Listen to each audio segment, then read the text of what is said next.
महर्षि में अनुभव ज्ञान से परमाराध्य सदगुरु महाराज की अमृत में बाने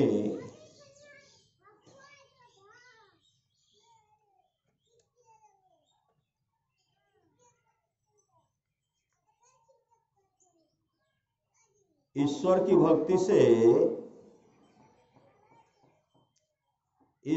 भक्ति से अपना कल्याण होगा, इसका विश्वास बहुत दृढ़ता से सबको करना चाहिए। कल्याण की खोज में लोग बाहर दौड़ते हैं, कल्याण अपने पास है। जो परमात्मा को भजते हैं उनका परम कल्याण होता है, जो परमात्मा को भजते हैं उनका परम कल्याण होता है। ईश्वर भक्त बनने के लिए ईश्वर बड़ी विश्वास होना चाहिए। जिसको ईश्वर बड़ी विश्वास है उसको कुछ भी हो जाए ईश्वर भक्ति करने में नहीं डिगेगा, वही ईश्वर भक्त होगा। ईश्वर दर्शन से ही परम कल्याण होता है, ईश्वर दर्शन से ही परम कल्याण होता है, दूसरे से नहीं। परम कल्याण के लाभ के लिए ईश्वर की भक्ति करो, इसी से काम क्रोधाधिक विकारों का दमन होगा। ईश्वर की प्राप्ति के लिए दृष्टि योग और नदानुसंधान पुण्य विधि जिस मत में नहीं है वह संत मत कहकर मानने योग नहीं है, वह संत मत कहकर मानने योग नहीं है, क्योंकि संत मत के विशेष तथा निज चिन्ह यही दोनों हैं। ईश्वर रूपी कील को जो पकड़े रहते हैं वे संसार रूपी चक्की में नहीं पीसे जाते हैं। मतलब ईश्वर की जो भक्ति करते हैं वह नहीं पीसे जाते हैं, वे जन्म ही नहीं लेते हैं। श्री सद्गुरु महाराज की जय। अभी हम लोग सत्संग में बैठे हुए भगवान शिव की वाणी सुन रहे थे। धन्य घरे सोई जब सत्संगा, वह घड़ी धन्य है जब सत्संग हो, और वह जन्म धन्य है जिसमें द्विज की अभंग पूर्ण भक्ति हो। यह भी सुन रहे थे धन्य घड़ी सोई जब सत्संगा, धन्य जन्म द्विज भगति अभंगा, राम कथा के ते अधिकारी, जिनके सत्संगति अति प्यारी। महापुरुष की वाणी है। जिस सत्संग में लोग बैठे हुए हैं, यह सत्संग टाटा बिरला के नशे में लिखा हुआ नहीं है। यह सत्संग श्रद्धालु गुरु के दुलारे, गुरु के प्यारे के झोला में रखा हुआ श्री सद्गुरु।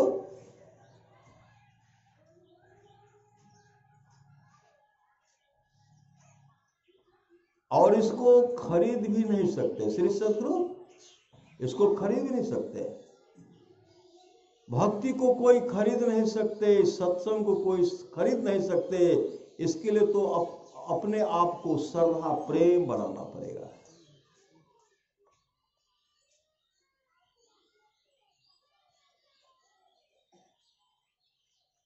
आप लोग जानते होंगे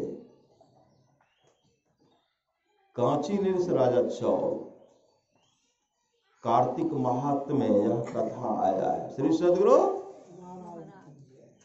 कांची नृष राजा चौल एक बार भगवान विष्णु का दर्शन करने के लिए एक मंदिर गए।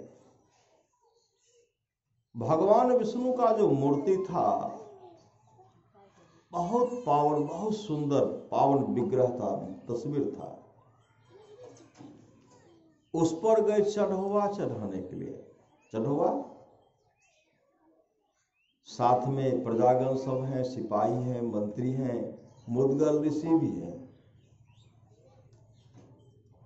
अब भगवान विष्णु का जो मूर्ति है, जो चरण है,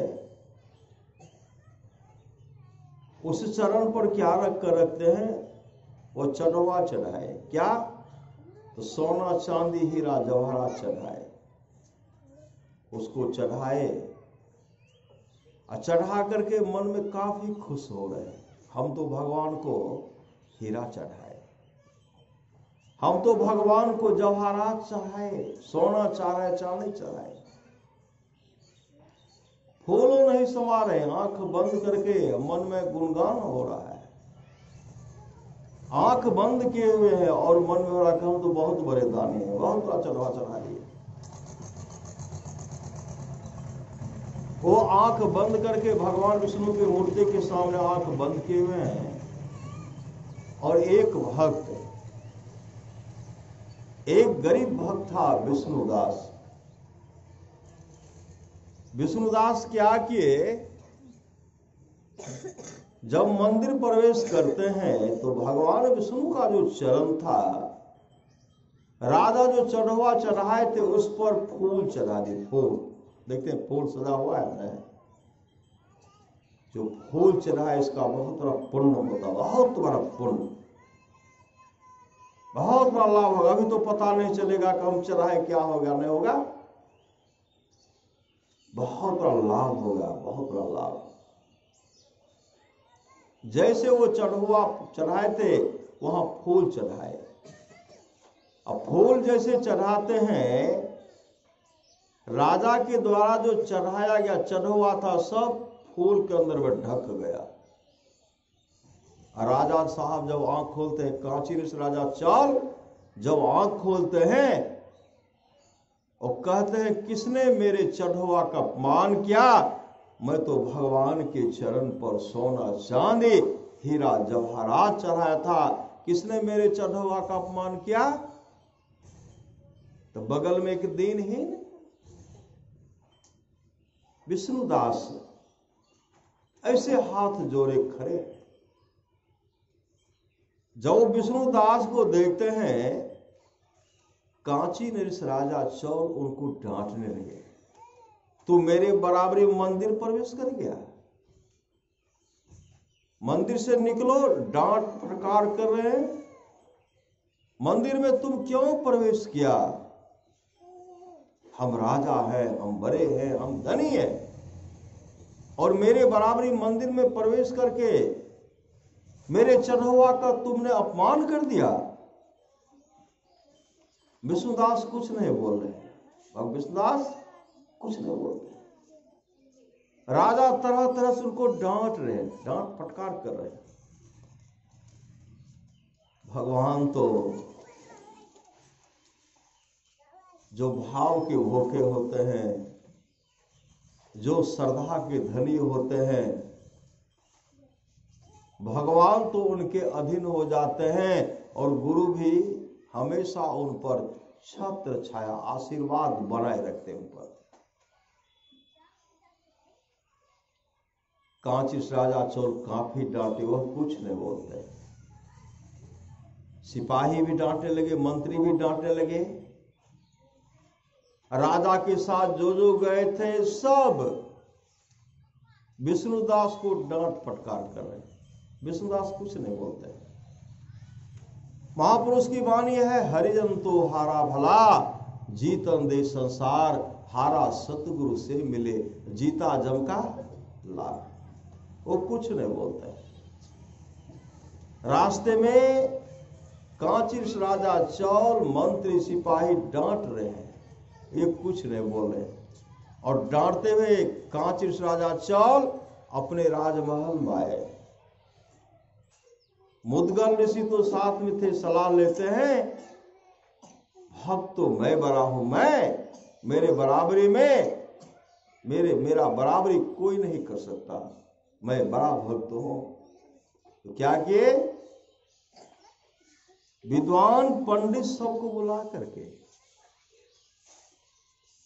हवन करवाने लगे। हवन, नाम धुन हो रहा, राम नाम संकीर्तन करवा रहे हैं, राम का गुणगान हो रहा, हरे राम राम राम हरे हरे, हरे कृष्ण कृष्ण कृष्ण हरे हरे। यह भी हो रहा है, हवन भी हो रहा है। हवन में तरह तरह का सामग्री जो है उसे हवन कर रहे हैं। राजा फूलों ही सवारे कि हमसे बड़ा कोई नहीं।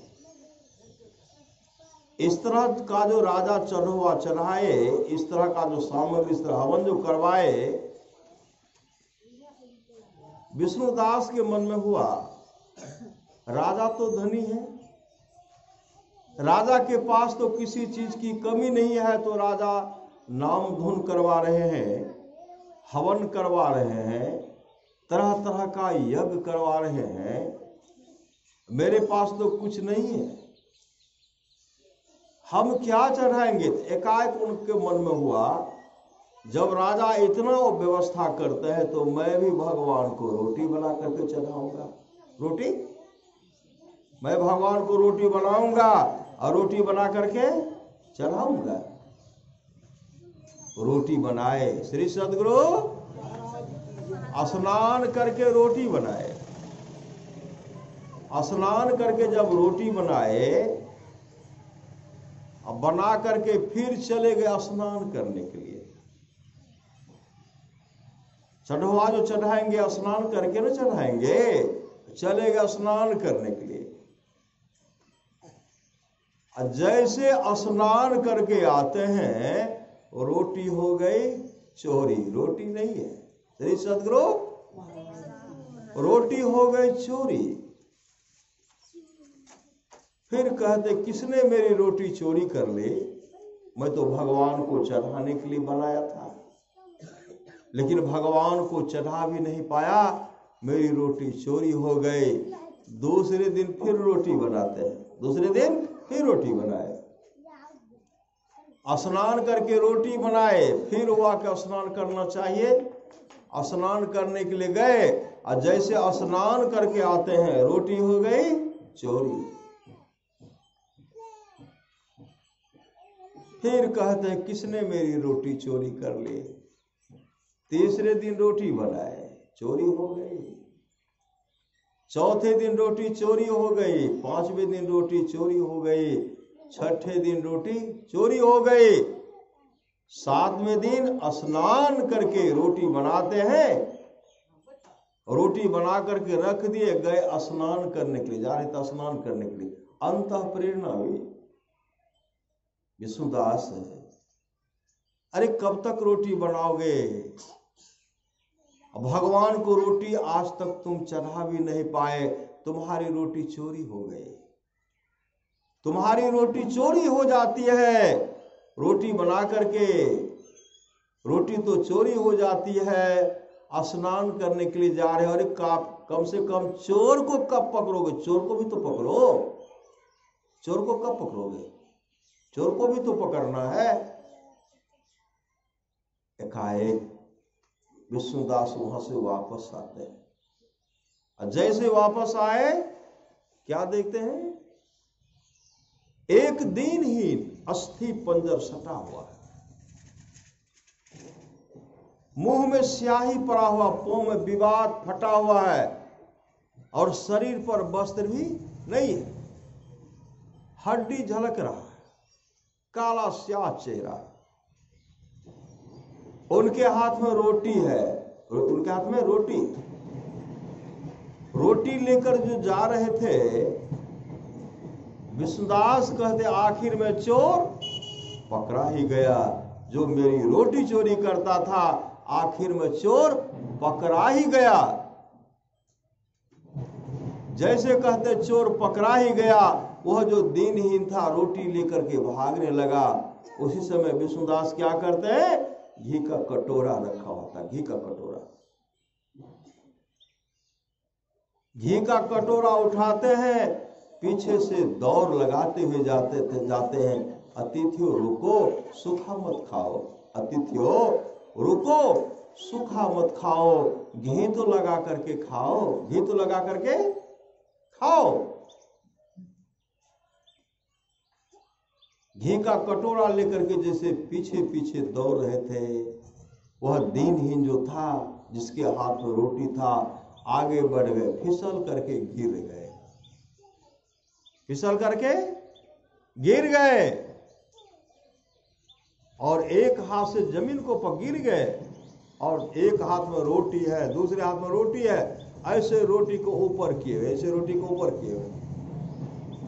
तब तक विष्णुदास वहां घी का कटोरा लेकर के पहुंचते हैं, उनके हाथ से रोटी लेकर के घी के कटोरा में डुबाते हैं, घी के कटोरा में डुबा करके जैसे उनको खिलाने लगे ठूस ठूस करके खिलाते हैं। श्री सदगुरु खिला रहे हैं, जैसे उनको ठूस ठूस करके खिलाते हैं।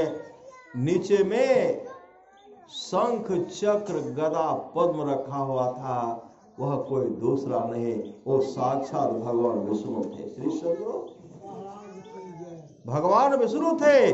भगवान विष्णु प्रकट हो गए, उनको हृदय से लगाए।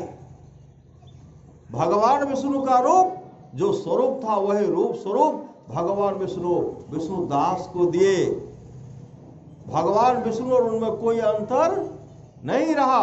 उसी समय वैकुंठ लोक से विमान आता, वैकुंठ लोक से विमान आता है और भगवान विष्णु उस विमान पर उनको बैठाए अपने ही एक बगल, एक ही जगासनी पर।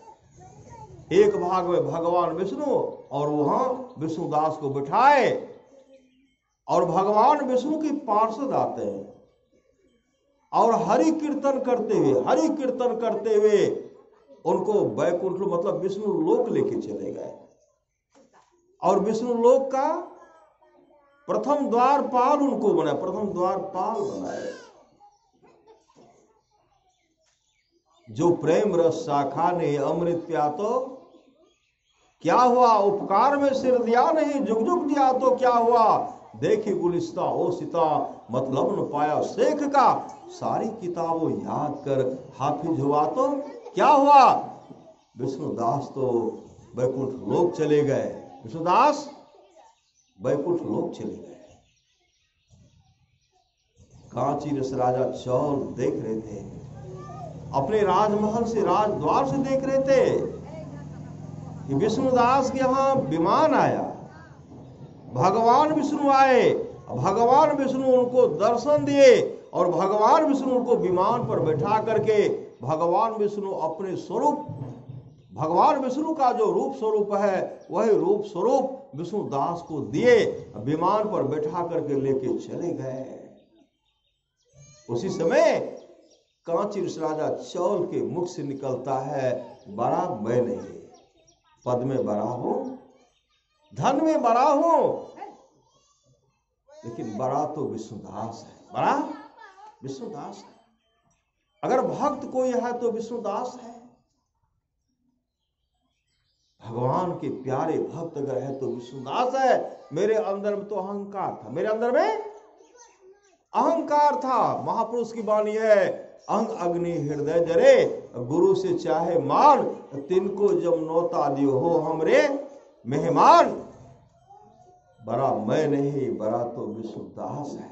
उसी से प्रतिज्ञा करी, जब तक मुझे भगवान विष्णु दर्शन नहीं देंगे मेरा हवन जो है यह कार्यक्रम जो चलते रहेगा, चलते रहेगा। उस समय रोने लगे, रो रहे। तब पता लगाए कि हम जो इतना कर रहे हैं, हमको दर्शन नहीं दे करके जो दीनहीन गरीब थे विष्णुदास उनको दर्शन दिए। तो पता लगाए, तो पता लगा, क्या लगाए कि विष्णुदास पहले से ही भजन भेद लेकर के नाम का सुमरन करते थे, मंत्र को जपते थे। अभी सुन रहे थे, राम ही सुमेरिये गाये राम ही, असंतत सुनिए राम गुण ग्राम ही। वो भजन भेद लेकर के ध्यान भजन करते थे, इसलिए भगवान विष्णु को दर्शन दिए। तब कांची राजा चौल भी भजन भेद लिए, कांची राजा चौल भी भजन भेद लिए। अब भजन भेद लेकर के ध्यान भजन कर रहे हैं, सत्संग कर रहे हैं, लेकिन हवन जो है हवन हो रहा है, लेकिन भगवान विष्णु का दर्शन नहीं हो रहा। बहुत दिन के बाद एकाएक उनके मन में हुआ, बड़ा मैं नहीं, बड़ा तो विष्णुदास है, मेरे अंदर में तो अहंकार था। उसी समय वो घोषणा क्या करते हैं, भजन भेद लेकर के ध्यान भजन कर ले और कहने लगे, आज अगर हमको भगवान विष्णु दर्शन नहीं देंगे हवन कुंड में छलांग लगा करके आत्महत्या कर लेंगे। हवन कुंड में कूद पड़ेंगे, आत्महत्या कर लेंगे। हवन हो रहा था, उसी समय गए और तमाम को कहते हैं हमको भगवान विष्णु दर्शन नहीं दे रहे हैं, इसलिए जीना धिक्कार है, इसलिए मैं आत्महत्या करने के लिए जा रहा हूं। हवन कुंड में नाम का सुमरन करते हुए जैसे हवन कुंड में छलांग लगाते हैं, हवन कुंड में भगवान विष्णु प्रकट हो गए, राजा को भी गोद में उठा लिए और विमान पर बैठा करके विष्णु लोक लेके चले गए। और विष्णु लोक का दूसरा द्वारपाल उनको बनाया, दूसरा द्वारपाल विष्णु दास, वह राजा कांची राजा चौल को बनाए। यह श्रद्धा प्रेम, श्रद्धा प्रेम, प्रेम चाहिए। भगवान राम वशिष्ठ जी का संवाद है, जो वाणी विचार के द्वारा अपने पिताजी को प्रसन्न कर लेते, अगर पिताजी खुश हो जाते हैं, ब्रह्मा विष्णु महेश खुश हो जाते हैं। जो वाणी विचार के द्वारा अपने माँ को प्रसन्न कर लेते हैं, अगर माँ खुश हो गई, लक्ष्मी सरस्वती पार्वती जी खुश हो जाती है। जो भाई भाई में प्रेम से रहते हैं, तमाम देवता खुश हो जाते हैं। जो गोतनी गोतनी में प्रेम से रह रही है, तमाम देवियां खुश हो जाती हैं। जो गुरु को प्रसन्न कर लेते हैं, विश्व ब्रह्मांड में जितने ऋषि मुनि हैं सब खुश हो जाते हैं। कहे जाने का आवश्यकता नहीं है। इसके लिए सत्संग नित और ध्यान नित्य संलग्नता के साथ करेंगे, यह लोग परलोक मंगलमय होगा, मंगलमय होगा। भगवान तो भाव के भूखे होते हैं।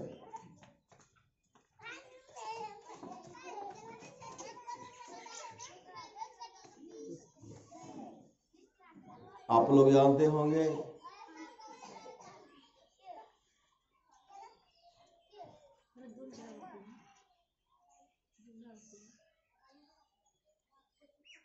एक पुरोहित था, पुरोहित गार्गाचार्य जी, श्री सदगुरु पुरोहित गार्गाचार्य जी गए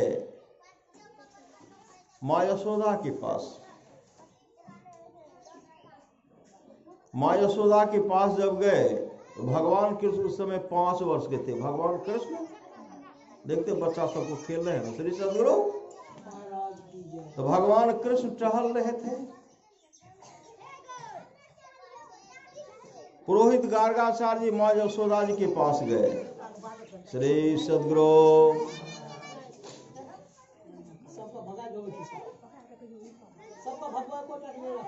पुरोहित गार्गाचार्य जी माँ यशोदा जी के पास गए। माँ यशोदा जी उनका सेवा सत्कार किए। माँ यशोदा उनको आदर से बैठाते हैं और कहते हैं, पुरोहित जी आप भोजन कर लीजिए, भोजन। आग्रह किए, पुरोहित जी मान गए। माँ यशोदा भोजन लगाए। श्री सदगुरु माँ यशोदा भोजन परोसते हैं और परोस करके पुरोहित गार्गाचार्य जी को कहते हैं, पुरोहित जी आप भोजन कीजिए। और पुरोहित जी गए, जैसे वहां गार्गाचार्य जी गए, और को भी देखते हैं कि भोजन जब आता है तो क्या करते हैं, उसमें से कुछ न कुछ निकाल करके नीचे में चढ़ाते हैं। पुरोहित गार्गाचार्य के पास जैसे भोजन गया, ऐसे आंख बंद करके प्रभु का स्मरण करते हैं और कहते हैं, प्रभु आपका दिया हुआ जो प्रसाद आप ग्रहण कीजिए। आपका दिया हुआ प्रसाद जो आप ग्रहण कीजिए। यह मन में बोल रहे हैं, आंख बंद किए हुए हैं। अब भोजन जो परोसे थे, भगवान कृष्ण आए और सब भोजन को चट कर गए। श्री सदगुरु सब भोजन को चट कर गए, सब भोजन खा गए। पुरोहित गार्गाचार्य जब आंख खोलते हैं, जब देखते हैं, आग बबूला हो गए, आग बबूला हो गए। और भगवान कृष्ण से कहते, तू मेरा भोजन खा गया, तुम्हारी मां ने मेरे लिए परोसा था, तू खा गया। भगवान कृष्ण मुस्कुराते हैं, भगवान कृष्ण मुस्कुराते हैं, दूर से मुस्कुरा रहे हैं। और भगवान कृष्ण तो मन में कहते हैं, अरे पुरोहित जी, आप तो अपने इष्ट को पुकारे तो आपका इष्ट आकर के खाया। यह मन में सोच करके भगवान कृष्ण जो मुस्कुरा रहे हैं, पुरोहित जी तो आग बबूला हो रहे हैं। माँ यशोदा आकर कहने लगी, कान्हा, तुम्हारे लिए कितना सुंदर सुंदर भोजन है और तू पुरोहित जी का भोजन चट कर गया। माँ यशोदा उनको डांट रहे, किनको? कृष्ण को डांट रहे। पुरोहित जी कहते, अब मैं जा रहा हूं। माँ यशोदा कहने लगी, पुरोहित जी फिर से भोजन बनाती हूँ, फिर से भोजन बनाती हूँ, आप भोजन करके ही जाएंगे। उनके आग्रह को मान गए। भोजन बन करके तैयार है, उनको जैसे परोस करके देते हैं, फिर पुरोहित जी अपने इष्ट को स्मरण करते हैं। श्री सद्गुरु संत कबीर ने कहा, मोको कहाँ ढूंढे बंदे, मैं तो तेरे पास में, ना मैं मंदिर ना मैं मस्जिद ना काबे कैलाश में, खोजी हो तो तुरंत मिली है पल भर के तलाश में। फिर अपने इष्ट को आवाहन करते हैं, आंख बंद किए हुए हैं, इष्ट को पुकार रहे हैं, तू द्यंग वस्तु हे गोविंद तुभमेव स्वर पे। इसका मंत्र का उच्चारण करते हैं। पुरोहित जी तो आंख बंद किए हैं, उसी से भगवान कृष्ण आए, सब भोजन को चट कर गए। श्री सद्गुरु सब भोजन खा गए। अब पुरोहित जी आग बबूला हो गए। खा जाते तो कोई बात नहीं है, जो जूठन था पुरोहित जी के वस्त्र पर, गाल में ऐसे माथे पर लगा दिए। जूठा दे करके पुरोहित जी तो आग बबूला हो गए। और जब डांटने लगे, मां यशोदा आई, कृष्ण कान्हा पुरोहित जी को क्यों तंग करता है, कितना सुंदर सुंदर भोजन जाकर के क्यों नहीं खा लेता। पुरोहित जी मन में कहते, अगर पकड़ा जाएगा तो इसका हम मजा चखा देंगे। श्री सद्गुरु ये भान नहीं हो रहा कि परमात्मा। पुरोहित जी जाने लगे, आग बबूला हो गए। आप इसमें जा रहे थे, बोल करके जा रहे थे, अब मैं कभी नहीं आऊंगा, अब मैं जा रहा हूं, यशोदा जी मैं जा रहा हूं।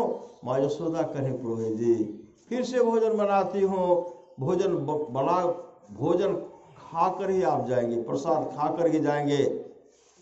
पुरोहित जी कहते, अब यहां नहीं खाएंगे, हम जा रहे हैं। आवेश में होकर के जा रहे थे। फिर माँ यशोदा इतना आग्रह किए, पुरोहित जी मान गए। अब मानते क्या कहते हैं, हम अपने से भोजन बनाएंगे, अपने से भोजन बनाएंगे। अब भोजन बना करके हम अपने परोस करके खाएंगे। माँ यशोदा कहे, ठीक है, आपको जो अच्छा लगता है कीजिए। पुरोहित जी क्या कि किवाड़ को बंद कर दिए, खिड़की बंद कर दिए, अब भोजन बना रहे। श्री सद्गुरु भोजन बनाए, भोजन बन करके तैयार है। और क्या करते हैं, किवाड़ बंद है, खिड़की भी बंद है, अपने इष्ट को आवाहन करते हैं, इष्ट को पुकारते हैं। जैसे अपने इष्ट को आवाहन करते हैं, इष्ट आए। कौन इष्ट आए? भगवान कृष्ण। खिड़की किवाड़ लगा हुआ है और भगवान कृष्ण प्रकट हो गए, सब प्रसाद को चट कर गए। श्री सद्गुरु पुरोहित जी तो विचार की थी, इस बार भर पेट खाऊंगा, इस बार तो भीतर में खाए, पूरा जूठन का छिड़काव कर दिए, लेप लगा दिए। आंख जब खोलते हैं, पुरोहित जी जब आंख खोलते हैं, भगवान कृष्ण मुस्कुराते हैं, भगवान कृष्ण मुस्कुराते हैं। पुरोहित जी क्या करते हैं, भगवान कृष्ण के कान को मेटते हैं, कान को मेट जोर से, जितना जोर हो, ताकत हो, जोर लगाए मेट रहे हैं। ठुनका भी चला दिए श्री सदगुरु और हल्ला करते, यशोदा जी फिर तुम्हारा कृष्ण जो है मेरा भोजन खा गया। किवाड़ को खोलते तो भगवान कृष्ण वहां खड़े थे, वहां खड़े थे। किवाड़ लगी है, भगवान कृष्ण कैसे आ गए? पुरोहित जी कहते अब जा रहा हूं, कभी नहीं आऊंगा। भगवान कृष्ण कहते अजीब आदमी है, अजीब आदमी है। भोजन बनाता है और खाने के लिए मुझको बुलाता है, भोजन बना करके खाने के लिए मुझको बुलाता है। आकर के भोजन करता हूं तो कोई कान मेरते हैं, कोई तमाचा चलाते हैं, कोई कान मेरते हैं, कोई तमाचा चलाते हैं। अजीब आदमी सब है। श्री सदगुरु भोजन करने के लिए बुलाते हैं, आता हूं, खाता हूं, कोई कान मेरते हैं, कोई तमाचा चलाते हैं। अजीब आदमी सब है। पुरोहित गार्गाचार्य जी का माया का पट्टी नहीं हटा हुआ था। घटतम प्रकाश व शब्द पर जीव पर है छा रहे, कर दृष्टि अर्जुन योग साधन ये हटाना चाहिए। इनके हटे माया हटेगी, प्रभु से होगी एकता, फिर द्वैतता नहीं कुछ रहेगी। स्मरण दृढ़ चाहिए। भगवान कृष्ण को दया गई कि पुरोहित जी का माया का पट्टी नहीं हटा है, इसलिए मुझ में परमात्मा का भान नहीं हो रहा है, ईश्वर का भान नहीं हो रहा है। भगवान किस दया करते हैं तो पुरोहित जी का माया का पट्टी हटा देते हैं। माया का पट्टी हटाए, जैसे माया का पट्टी हटाते हैं, क्या देखते? अनंत परमात्मा, अनंत परमात्मा है, साक्षात पार ब्रह्म परमात्मा है। और पुरोहित गार्गाचार्य जी भगवान कृष्ण के चरण में लिपट गए। श्री सदगुरु अंतर्दृष्टि खोल दिए। अद्भुत अंतर की डगरिया जा पर चलकर प्रभु मिलते, दाता सतगुरु धन धन जो राह लखा देते।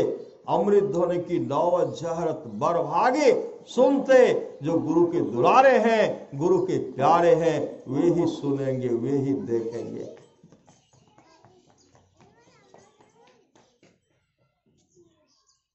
जैसे माया का पट्टी हटाते हैं, पुरोहित गार्गाचार्य को विश्वास हो गया, साक्षात पार ब्रह्म परमात्मा है, परमात्मा है। यह कैसे होगा? श्रद्धा प्रेम से। ये श्रद्धा प्रेम से होगा। प्रेम बिना जो भक्ति है, सो निज डिम्ब विचार, उद्र भरण के कारण जन्म गमायो सार। आप लोग जानते होंगे,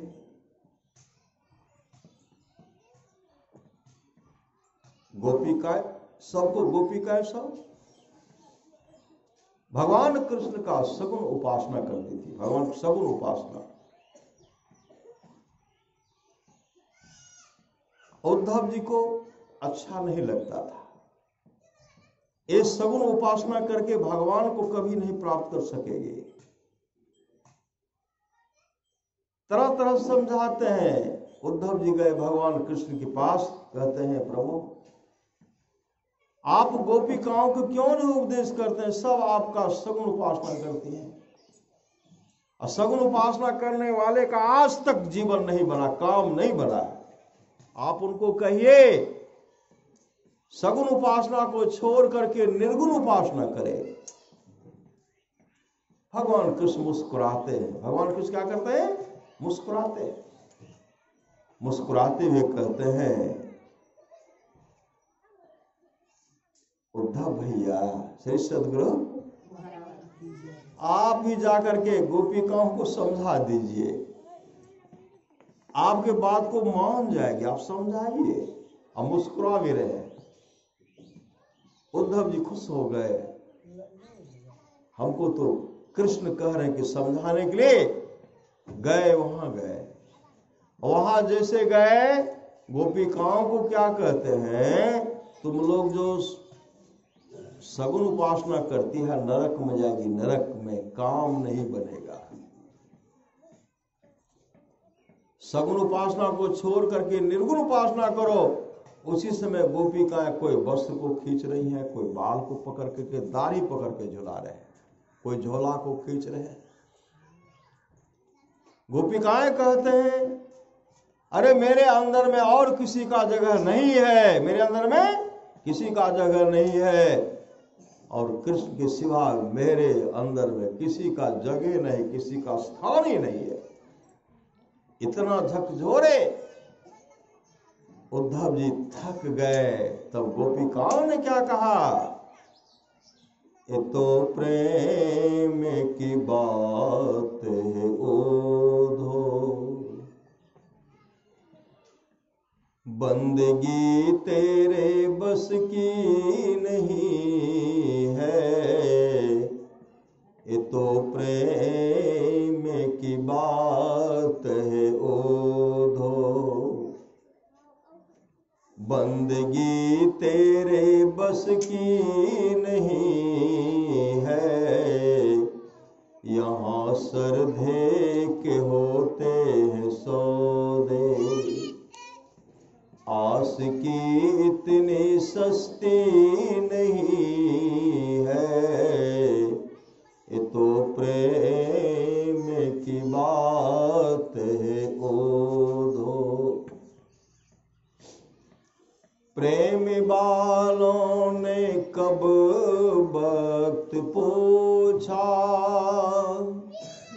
उनकी पूजा सुन लो ओधो, प्रेम वालों ने कब वक्त पूछा, उनकी पूजा सुन लो ओधो, यहाँ दम दम होती है पूजा, सिर झुकाने की फुर्सत नहीं है, ये तो प्रेम की बात है ओधो। जो असल में है मस्ती में डूबे, उन्हें परवाह क्या जिंदगी का, जो असल में है मस्ती में डूबे, उन्हें परवाह क्या जिंदगी का, जो उतरती है चढ़ती है मस्ती, जो उतरती है चढ़ती है मस्ती, ओ हकीकत में मस्ती नहीं है, ये तो प्रेम की बात है ओधो।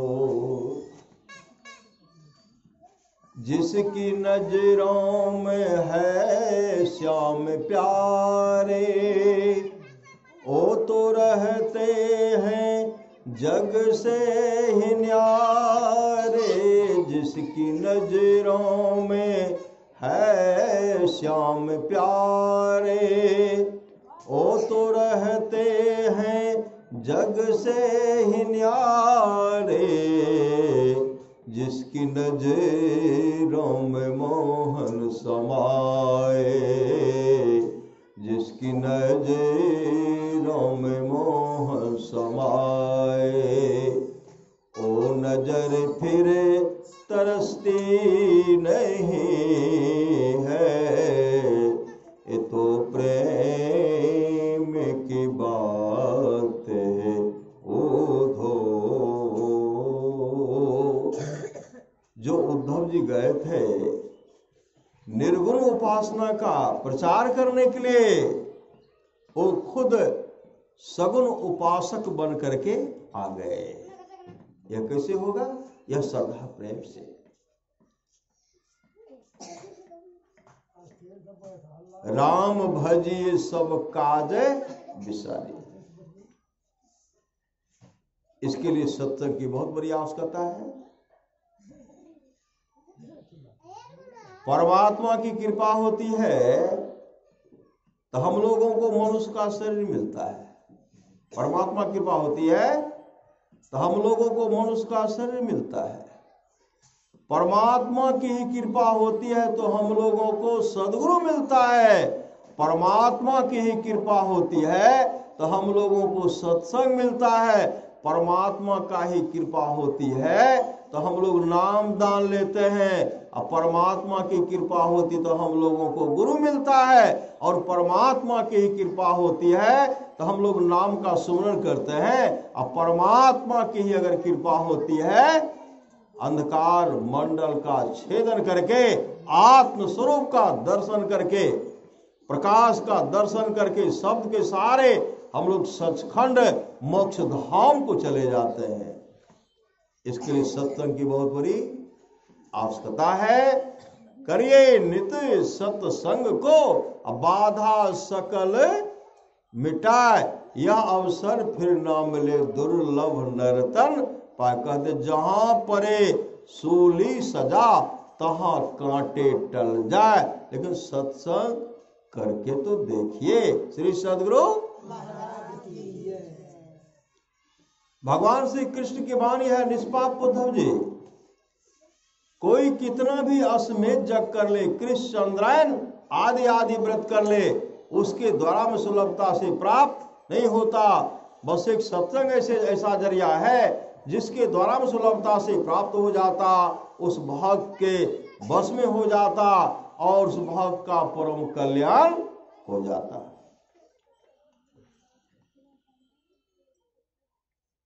महापुरुष की वाणी, हर बात को भूलो भले, माँ बाप को मत भूलना, उपकार इनके लाखों हैं, इस बात को मत भूलना।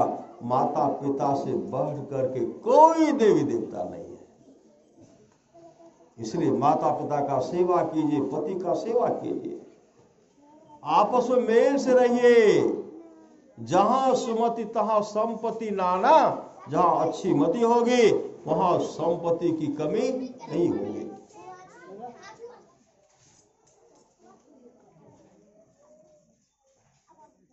करिए नित्य सत्संग को, बाधा सकल मिटाए। जीवन में सत्संग गच्छिए कराइए, गच्छिए कराइए। अनिष्ट से बचाता है सत्संग, अनिष्ट होने से बचाता है। भजमन सत गुरु दयाल काटे जम जाला, जम के जाल को काटते हैं। भजमन सत गुरु दयाल काटे जम जाला। उस मंत्र को, गुरु प्रदत्त मंत्र को जपिए, सुमरिए हरदम। गुरुधन्य है, गुरुधन्य है, गुरुधन्य है दाता दयाल, दया करे अवगुण हरे दे टाल भव जंजाल। सब मिल को जपते रहो जी, बने रहो खुशहाल। हरदम रटो कबहू न हटो, तो ही छेड़ेगा न काल। कति काल भी छेड़खानी नहीं करेंगे। इसलिए परमाराष्ट्र महाराज कहते हैं, जो लोग बहुत दिनों से सत्संग करते आ रहे हैं, अभी कर रहे हैं, आगे भी करेंगे, वे सभी महासुख के भाग्य होंगे। सुन रहे थे राम कथा के ते अधिकारी, जिनके सत्संगति अति प्यारी। सत्संगित और ध्यानित संलग्नता के साथ कीजिए, यह लोग परलोक मंगलमय होगा। सत्संग होना कहाँ था, हो रहा है कहाँ? श्री सद्गुरु भगवान शिव जा रहे थे, श्री सद्गुरु भगवान शिव जा रहे थे, मां पार्वती भी साथ में थी। भगवान शिव जगह को प्रणाम करते हैं। मां पार्वती कहने लगी, जहां नहीं तहां आप अपना माथा टेक देते हैं, इस जगह को आप क्यों प्रणाम किए? तो भगवान शिव कहते, यहां सत्संग हुआ था। श्री सद्गुरु गिरजा संत समागम समन लाभ कछुआन, हे पार्वती, यहां सत्संग हुआ था, यह जगह पूजने योग्य है। फिर आगे बढ़ते हैं, फिर एक जगह प्रणाम किए। फिर मां पार्वती कहने लगी, वहां तो सत्संग हुआ था, आप उस जगह को प्रणाम किए, यहां क्यों प्रणाम कर रहे हैं? तो भगवान शिव कहते, पार्वती यहां सत्संग होगा। श्री सद्गुरु यहां सत्संग होगा, इसलिए जीवन में सत्संग गच्छिए, कराइए, अनिष्ट होने से बचाता। सत्संग से बढ़ करके कुछ है कहा नहीं जाता। आप लोग जानते हुए राजा जनक के राज दरबार में सत्संग हो रहा था। सत्संग जो हो रहा था,